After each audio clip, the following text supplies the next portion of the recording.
1945 दूसरा विश्व युद्ध खत्म होने वाला था और भारत की आजादी की लड़ाई अपने सबसे नाजुक मोड़ पर थी। उस वक्त एक शख्स था जिससे अंग्रेज डरते थे, जिसकी आवाज से लाखों लोग उठ खड़े होते थे, जिसने हिटलर से मिला, स्टालिन से बात की और जापान की मदद से एक फौज खड़ी कर दी। उसका नाम था सुभाष चंद्र बोस। और फिर वो अचानक गायब हो गया। कोई निशान नहीं, कोई कब्र नहीं, कोई सबूत नहीं, सिर्फ सवाल जो आज भी जवाब मांगते हैं। नेताजी ने आईएनए यानी इंडियन नेशनल आर्मी बनाई थी। तुम मुझे खून दो, मैं तुम्हें आजादी दूंगा। यह नारा पूरे हिंदुस्तान में आग की तरह फैल गया था। लेकिन 1945 में जापान हार रहा था और नेताजी को एक नया रास्ता ढूंढना था। 18 अगस्त 1945 को वो ताइपेई से एक जापानी विमान में सवार हुए और उसके बाद दुनिया ने उन्हें कभी नहीं देखा। सरकारी कहानी यह है कि ताइपेई में विमान क्रैश हुआ, नेताजी बुरी तरह जल गए और उसी रात 18 अगस्त 1945 को उनकी मौत हो गई। उनकी अस्थियां जापान के रेनकोजी मंदिर में रखी हैं। केस बंद। लेकिन रुकी, क्योंकि यहीं से असली कहानी शुरू होती है। पहला सवाल, उस विमान में सवार कई लोग बच गए, लेकिन किसी ने नेताजी को जलते हुए नहीं देखा। क्यों? दूसरा सवाल, भारत सरकार ने 3 बार जांच कमेटी बनाई।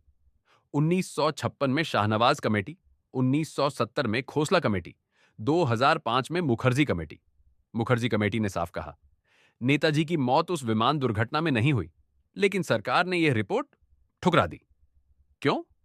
तीसरा सवाल, 1945 के बाद कई लोगों ने नेताजी को जिंदा देखने का दावा किया।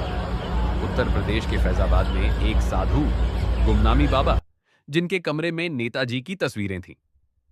आईएनए के दस्तावेज थे और उनसे मिलने वाले लोग कहते थे, यह आवाज, यह अंदाज, यह आंखें, यह नेताजी हैं। थ्योरी एक, रूस में कैद। कुछ इतिहासकारों का मानना है कि नेताजी रूस चले गए थे और स्टालिन ने उन्हें साइबेरिया की जेल में बंद कर दिया, क्योंकि नेताजी जानते थे बहुत ज्यादा। थ्योरी दो, ब्रिटिश साजिश। अंग्रेजों को पता था अगर नेताजी जिंदा रहे तो भारत में क्रांति होगी। क्या उन्होंने नेताजी को खामोश करवा दिया? थ्योरी तीन, नेताजी खुद छिप गए।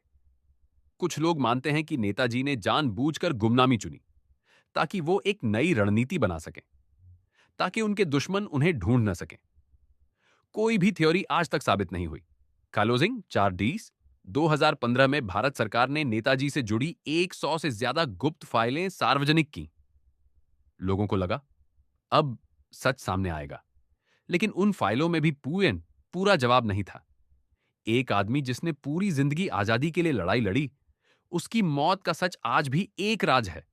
एक राज जो शायद कोई सरकार नहीं चाहती कि आप जानें। अगर ये कहानी आपको सोचने पर मजबूर करती है तो अनग्रेसिव बाइजाम चाहता से चैनल को सब्सक्राइब करें, क्योंकि अगली बार हम और गहरे जाएंगे।